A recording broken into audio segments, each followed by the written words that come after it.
À l'approche du Ramadan, j'aimerais que nous revenions à une question essentielle, une question simple, mais fondamentale. Qu'est-ce que l'adoration? Et plus précisément, pourquoi jeûnons-nous? Avant même de parler des bienfaits du jeûne, avant même d'évoquer ses dimensions sociales ou spirituelles, il faut remettre une chose au centre, notre position face à Allah. Saïd Nursi place l'adoration au cœur de la vie du croyant. Il rappelle une vérité que nous oublions parfois. Quels que soient nos rôles dans ce monde, parents, enfants, amis, professionnels, nous n'avons face à Allah qu'un seul statut fondamental. Nous sommes ses serviteurs. C'est cela, l'uboudia, la servitude consciente. Et cette servitude n'est pas une humiliation, elle est notre plus grand honneur.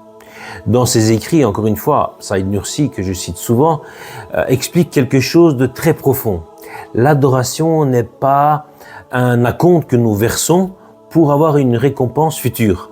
Ce n'est pas un paiement anticipé pour recevoir le paradis. Non. L'adoration est une réponse, une gratitude, une conséquence. Nous n'existions pas, nous étions inexistants. Puis Allah nous a donné l'existence. Ensuite, il nous a donné la foi, la santé, l'intelligence, la famille, les bienfaits innombrables que nous ne pourrons jamais compter.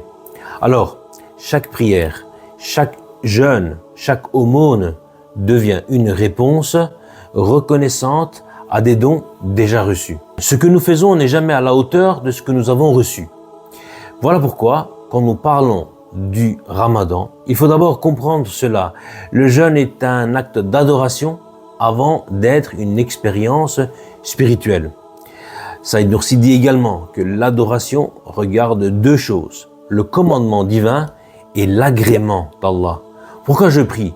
Parce que Allah l'a ordonné. Pourquoi je jeûne? Parce que Allah l'a ordonné. Le résultat espéré, son agrément.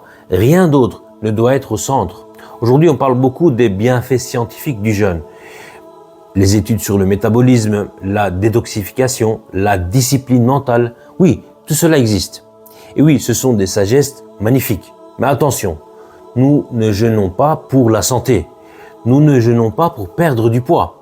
Nous ne jeûnons pas pour une expérience personnelle ou une performance personnelle.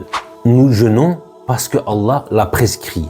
C'est ce qu'on appelle la dimension ta'aboudi, de l'adoration. On agit parce que le maître l'a ordonné, même si la raison ne saisit pas toutes les sagesses. Si nous mettons les bénéfices au centre, notre sincérité peut se fissurer, l'intention peut se troubler, l'acte peut perdre en profondeur. Ramadan est donc avant tout un acte d'obéissance aimante. Mais il est aussi plus que cela. Le mois de Ramadan fait partie des grands symboles visibles de l'islam. C'est ce que les savants appellent la sha'ir, les signes manifestes de la religion. Un minaret, un appel à la prière, une mosquée, ce sont des symboles. Quand on les voit, on pense immédiatement à l'islam. Le mois de Ramadan est l'un des plus puissants de ces symboles. Pourquoi? Parce qu'il est tout d'abord collectif. Pendant ce mois, des milliers, voire des milliards de musulmans jeûnent en même temps. Ils attendent ensemble le coucher du soleil. Ils rompent le jeûne ensemble. Ils se lèvent pour le saour. Ils organisent leur journée autour d'un acte d'adoration commun. Et ici, j'aimerais attirer votre attention sur un point très fort. Quand on énumère les piliers de l'islam, on dit l'attestation de foi, la prière, l'aumône, le jeûne et le pèlerinage. Mais en réalité, chaque pilier, à ce moment, devient central. Durant les journées du Ramadan, le jeûne devient l'acte prioritaire. C'est l'adoration qui structure le temps, même si les prières restent essentielles. C'est le jeûne qui enveloppe toute la journée. Cela montre son immense valeur. Mais comprenons bien, le mois de Ramadan ne se résume pas à s'abstenir de manger.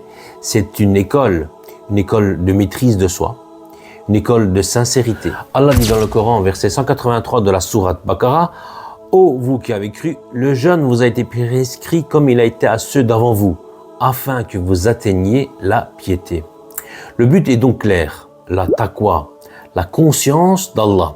Alors, à l'approche de ce mois béni, je vous invite à faire un changement intérieur. Ne voyons pas le mois de Ramadan comme une tradition annuelle, ne la voyons pas comme une routine spirituelle, ne la voyons pas comme un simple calendrier. Voyons-le comme un rendez-vous avec notre identité profonde, celle du serviteur d'Allah. Quand vous jeûnerez, dites-vous, Ya Rabbi, tu m'as ordonné et je réponds.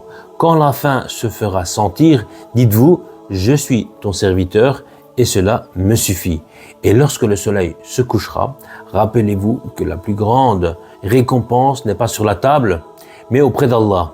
Ramadan est donc un honneur, un symbole vivant, un rappel de notre véritable place. Qu'Allah nous permette d'entrer dans ce mois avec une intention pure, qu'il fasse de notre jeûne un acte exclusivement pour Allah et qu'il nous accorde son agrément, qui est la plus grande des récompenses. À très bientôt dans Capsule Islam.